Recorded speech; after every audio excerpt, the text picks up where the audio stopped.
సంక్షేమ శాఖలు సంక్షోభంలో కూరుకుపోతున్నాయి. కార్పొరేషన్లు నిర్వీర్యమవుతున్నాయి. బీసీ, ఎస్సీ, ఎస్టీ ఇలా అన్ని విభాగాల్లోనూ దాదాపు ఇదే పరిస్థితి నెలకొంది. సంక్షేమ పథకాల అమలుకు గడ్డుకాలం దాపురించింది. ఆయా కార్పొరేషన్లకు నిధులు మంజూరు కావడం లేదు. రాష్ట్ర ప్రభుత్వం ఆ దిశగా చొరవ చూపడం లేదు.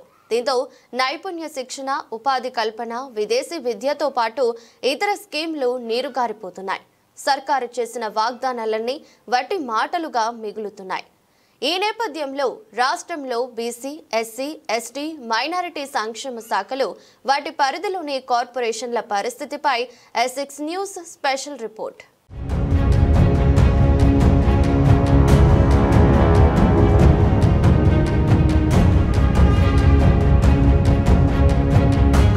ప్రజా సంక్షేమం సంక్షోభంలో పడింది.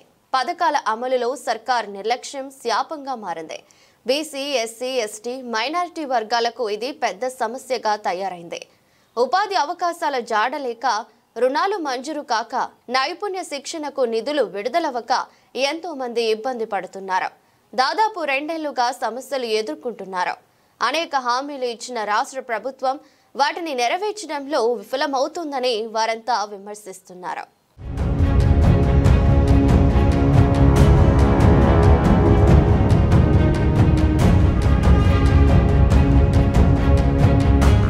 తెలంగాణ రాష్ట్ర వ్యాప్తంగా ఈరోజు నిరుద్యోగులకు ఉచితంగా కోచింగ్స్ ఇవ్వాల్సిన అవసరం ఈ రాష్ట్ర ప్రభుత్వం ఉంది. ఈ రాష్ట్రంలో గతంలో ఎస్సీ, దాంతోపాటు బీసీ స్టడీ సర్కిల్ పేరుతోటి నిరుద్యోగులకు ఉచితంగా కోచింగ్ ఈ రాష్ట్రంలో అందించడం జరిగింది. ఈ ఉచితంగా కోచింగ్ అందించడంలో పేద, బడుగు, బలహీన వర్గ విద్యార్థులు ఈరోజు ఉన్నత స్థాయిలో ఉన్నారు. మొన్న రాష్ట్ర ప్రభుత్వం విడుదల చేసిన గ్రూప్ 1, గ్రూప్ 4 ఫలితాల్లో కూడా ఈరోజు ప్రతి కోచింగ్ సెంటర్లలో ఈ కోచింగ్ ద్వారా ఈరోజు వాళ్ళు ఉపాధి పొందిన పరిస్థితి రాష్ట్రంలో ఉంది. కానీ రాష్ట్ర ప్రభుత్వం ఈరోజు అధికారంలోకి వచ్చిన తర్వాత నిరుద్యోగులకు ఇచ్చిన హామీలు అమలు చేయడంలో పూర్తిగా విఫలమైంది. దాంతోపాటు నిరుద్యోగులకు సంబంధించిన ఎస్సీ, బీసీ ఈరోజు విద్యార్థులకు, ఎస్టీ, మైనార్టీ విద్యార్థులకు ఈరోజు ఉచితంగా కోచింగ్ అందించాల్సిన బాధ్యత ఈ రాష్ట్ర ప్రభుత్వంది. ఈరోజు ప్రైవేటు కోచింగ్ సెంటర్లకు వెళ్తే వేలాది రూపాయల ఫీజులు ఉంటున్నాయి. ఈ వేలాది రూపాయల ఫీజులు కాదు, రాష్ట్ర ప్రభుత్వంగా ఉచితంగా నిరుద్యోగులకు ఒక సువర్ణ అవకాశంగా ఈరోజు కోచింగ్ అందిస్తున్నాం, ఉచితంగా మెటీరియల్ అందిస్తున్నాం, దాంతోపాటు హాస్టల్ వసతి కల్పిస్తున్నామని గతంలో ప్రభుత్వాలు చెప్పినాయి. కానీ ఈరోజు కాంగ్రెస్ ప్రభుత్వం ఈరోజు ఉచిత కోచింగ్ సెంటర్లను ఈరోజు నిర్వీర్యం చేసే పరిస్థితి ఉన్నది. కాబట్టి స్టడీ సర్కిళ్లను వెంటనే ప్రారంభించాలి. ఈరోజు ఉమ్మడి కరీంనగర్ జిల్లాలో సంక్షేమ శాఖ మంత్రి, ఈరోజు ఎస్సీ సంక్షేమ శాఖ మంత్రి అడ్లు లక్ష్మణ్ కుమార్ గారు, బీసీ సంక్షేమ శాఖ మంత్రి పొన్నం ప్రభాకర్ గారు ఉన్నారు. ఇలాంటి ఈరోజు అట్టడుగు వర్గం చెందిన వాళ్ళు. కానీ రాష్ట్రంలో పేద విద్యార్థులకు ఎందుకు ఈరోజు కోచింగ్ ఉచితంగా స్టడీ సర్కిల్లో ఉచిత కోచింగ్ అందించడం ఈ రాష్ట్ర ప్రభుత్వం కానీ మంత్రులు కానీ ఈరోజు చొరవ చూపడం లేదు. అంటే ఈరోజు నిరుద్యోగుల పట్ల ఈరోజు నిర్లక్ష్యంగా ఈ రాష్ట్రంలో ప్రజాప్రతినిధులు కానీ ఈరోజు ప్రభుత్వం వ్యవహరిస్తున్నది. ఎస్సీ, ఎస్టీ, బీసీ, మైనారిటీ విద్యార్థులకు ఫీజు రియంబర్స్మెంట్ కావడం లేదు. స్కాలర్షిప్ బకాయిలు కొండల్లా పేరుకుపోయాయి. కళ్యాణ లక్ష్మి స్కీమ్ ద్వారా వచ్చే చెక్కుల పంపిణీ ఆలస్యం అవుతోంది. గీత కార్మికులకు చెల్లించే ఎక్స్గ్రేషియాలోనూ తీవ్ర జాప్యం జరుగుతోంది. నయా బ్రాహ్మణులు, రజకులకు ఉచిత విద్యుత్కు సంబంధించిన నిధులు మంజూరు కావడం లేదు. విద్యార్థులు విదేశాల్లో చదువుకునేందుకు వీలు కల్పించే ఓవర్సీస్ స్కాలర్షిప్ ఫండ్స్ కూడా ఆగిపోయాయి. SC, ST, BC, minority study సర్కిళ్లు ఇదే పరిస్థితి ఎదుర్కొంటున్నాయి.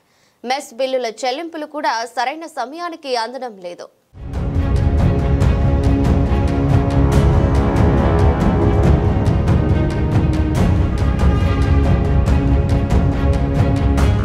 నా పేరు శ్రీనివాసు. నేను సిద్దిపేట జిల్లా రజక సంఘం ప్రెసిడెంటు మరియు Siddipet town laundry shop union ప్రెసిడెంట్ను. మాకు గత ప్రభుత్వం మాకు 250 యూనిట్ల ఉచిత విద్యుత్ సరఫరా జరుగుతుంది. చాలా చక్కగానే జరిగింది. ఈ మధ్యలో మాకు కొన్ని సమస్యలు తలెస్తున్నాయి. మా దాంట్లో అందరూ చదువుకున్న వాళ్ళు లేరు. కరెంటు బిల్లులు కొడుతున్నారు వాస్తవమే, కానీ దాంట్లో అడిషనల్ బిల్లులని, పెనాల్టీ బిల్లులని, మళ్ళీ పెనాల్టీ బిల్లులకు మళ్ళీ ఫైన్తో వసూలు చేస్తున్నారు.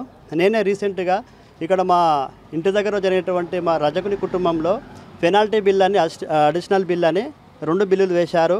లైన్మెన్తో పైసలు కట్టాలి మీరు, లేకపోతే కరెంటు కట్ చేస్తామని చెప్పి ఇక్కడ టౌన్ వాళ్ళు మాకు చాలా ఇబ్బంది పెడుతున్నారు. అయితే అడిషనల్ బిల్ ఏంటి సార్ అని చెప్పి నేను స్వయాన పోతే అది 2002లో అడిషనల్ బిల్ అని చెప్పి బిల్లు వచ్చింది.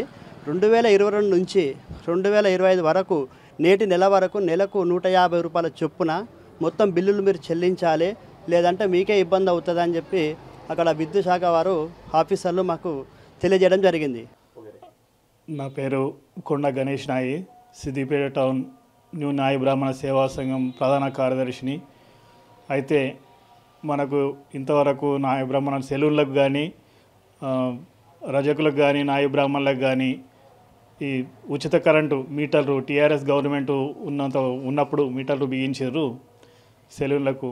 టీఆర్ఎస్ గవర్నమెంట్ ఎప్పుడైతే సాగినంత వరకు కరెంటు బిల్లులు క్లియర్గా ఎప్పుడప్పుడు ఏ నెల దానిలకు కట్టుకుంటూ రావడం జరిగింది. ఇప్పుడు టీఆర్ఎస్ గవర్నమెంట్ పోయి కాంగ్రెస్ గవర్నమెంట్ వచ్చినాక ఈ సెలవులై కరెంటు బిల్లు కట్టడం లేదు. ఇప్పటికీ కొందరి 6,000, 7,000, 10,000 వరకు కూడా జమ అయినాయి. ఇంతకుముందు కూడా పొన్నం ప్రభాకర్, మన బీసీ సంక్షేమ శాఖ మంత్రి పొన్నం ప్రభాకర్ను కలవడం జరిగింది. పొన్నం ప్రభాకర్ గారికి కూడా వినతి పత్రం ఇవ్వడం జరిగింది. సభలో మాట్లాడుతూ చర్చిస్తా బిల్లు కట్టకూరి అధికారులు కూడా ఎవరు టైట్ చేయొద్దని పొన్నం ప్రభాకర్ గారు కూడా మాకు చెప్పినారు. ఆ సందర్భంలో ఇంతవరకు బాగానే ఉంది.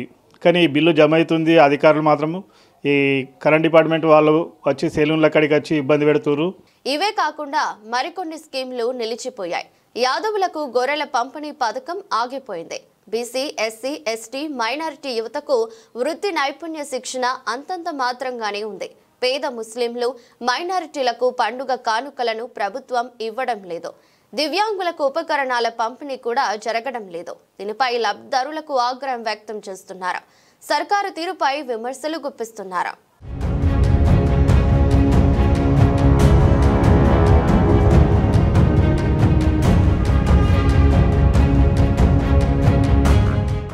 ఏవైతే మోసపూరిత హామీలు ఇచ్చిండ్రో ఆ హామీలను అమలు చేయకపోయినటువంటి పరిస్థితి మనం తెలంగాణ రాష్ట్రంలో చూస్తూ ఉన్నాం. ఈ తెలంగాణ రాష్ట్రంలో ఇంతకు దిగజారిపోయినటువంటి ముఖ్యమంత్రి మనకు అవసరం లేదు అని మనం మీడియా ముఖంగా తెలియజేస్తూ ఉన్నాం. ఎందుకనంటే బడుగు బలహీన వర్గాలకు ఏదో చెప్పిర్రు, ఎలక్షన్ల కంటే ముందు ఏమేమో హామీలు ఇచ్చిండ్రు, కానీ అవన్నీ ఎలక్షన్లకే పరిమితమైనవి తప్పితే ఇప్పటికీ ఇప్పుడు చదువుతున్నటువంటి విద్యార్థులు కావచ్చు, బీసీ, ఎస్సీ, ఎస్టీ వెల్ఫేర్స్ కావచ్చు, దీనికి మైనార్టీ కమిషన్స్ కావచ్చు, దీనికి ఎలాంటి చొరవ చూపడం లేదు. కాబట్టి వెంటనే వీటికి సంబంధించి ఈ స్టడీ సర్కిల్స్కి సంబంధించి వెంటనే ఏదైతే బకాయి ఉందో, పెండింగ్లో ఉన్న బకాయి ఉందో ఆ బకాయిని వెంటనే విడుదల చేయాలి. రాష్ట్ర ప్రభుత్వం నుంచి ఆయా కార్పొరేషన్లకు నిధులు అందడం లేదు. గత కొన్ని నెలలుగా ఇదే దుస్థితి నెలకొంది. మరోవైపు రాజీవ్ యువ వికాస్ పథకం అమలు ముందుకు సాగడం లేదు. ఎస్సీ, ఎస్టీ, బీసీ, మైనార్టీ వర్గాల వారికి సబ్సిడీ రుణాలు మంజూరు చేసేందుకు సర్కార్ ఈ స్కీమ్ను తీసుకొచ్చిన సంగతి తెలిసిందే. దీనికి ఎంపికైన వారికి ఈ ఏడాది జూన్ 2 నుంచి చెక్కులను అందించాల్సి ఉంది. కానీ వివిధ కారణాల వల్ల ప్రభుత్వం ఈ ప్రక్రియను వాయిదా వేస్తూ వస్తుంది. రుణాల కోసం బీసీ, ఎస్సీ, ఎస్టీ, మైనారిటీ కార్పొరేషన్ల పరిధిలో లక్షలాది మంది దరఖాస్తు చేసుకున్నారు. కానీ నెలలు గడుస్తున్నా కూడా వారికి లోన్లు మంజూరు కావడం లేదు. దీంతో దరఖాస్తుదారులు నిరాశలో ఉన్నారు.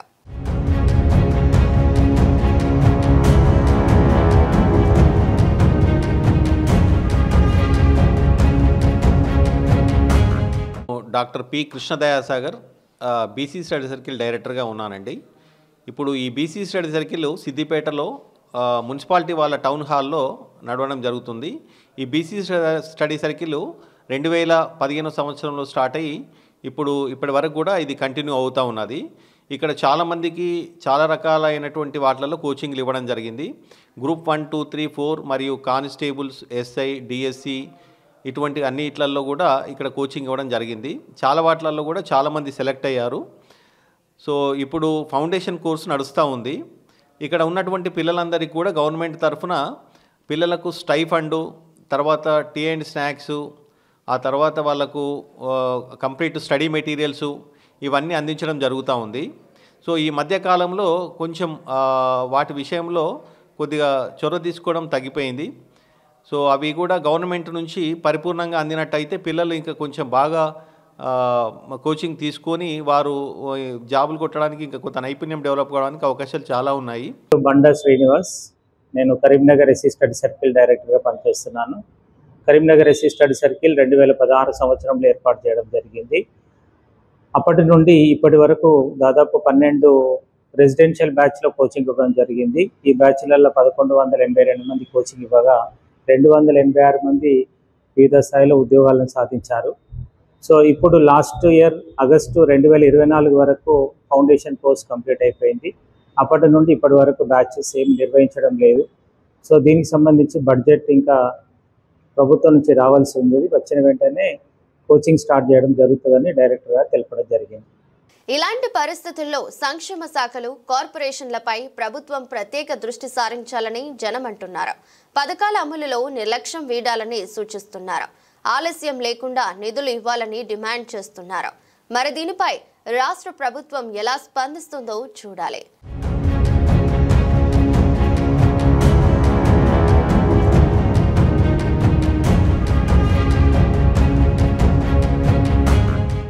ఇది వాల్టి స్పెషల్ రిపోర్ట్. ఇలాంటి మరిన్ని అప్డేట్స్ కోసం మా ఛానల్ను వీక్షించండి.